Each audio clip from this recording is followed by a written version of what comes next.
সহজ প্রশ্ন অনির্বাণ সিনহা, তোমার যদি জ্বর সর্দি কাশি হয় আর তোমাকে যদি ডাক্তার বলে তোমাকে কেমোথেরাপি দিতে হবে, তুমি ডান্ডা নিয়ে মারতে যাবে ডাক্তার।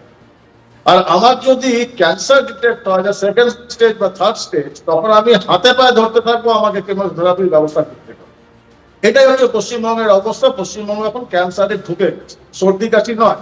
তুমি যে 37 বার কংগ্রেসের কথা বললে, বিজেপির কথা বললে, সে নামবুদ্রি পার্ক থেকে ঐতিহাসিক ইউপি রমেশ ভান্ডারী গভর্নর, সব এগুলো সব রাজনৈতিক কারণ। সর্দি কাশি জ্বর সেইভাবে ব্যক্তিগতভাবে মানুষ হিসাবে নাগরিক হিসাবে আমি 356 বা রাষ্ট্রপতি শাসনের ভোট দিব। কিন্তু বাংলায় যে সিচুয়েশন, এটাকে রাজনীতির সিচুয়েশন নয়, এটাকে কিছু লোক রাজনীতির সিচুয়েশনে নিয়ে যাচ্ছে। এটা রাষ্ট্রীয় সুরক্ষার প্রশ্ন।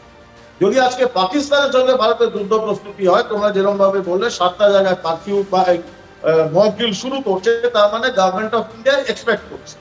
আমরা কি চাইবো পশ্চিম প্রান্তে আক্রমণ, পূর্ব প্রান্তে আক্রমণ, বাংলা স্লিপার সেলে জেগে ওঠা? আর সেটাকে সামলাতে গেলে পশ্চিমবঙ্গের পুলিশের পক্ষে সম্ভব নয়, তারা অতি সক্রিয়ভাবে নিষ্ক্রিয় রয়েছে।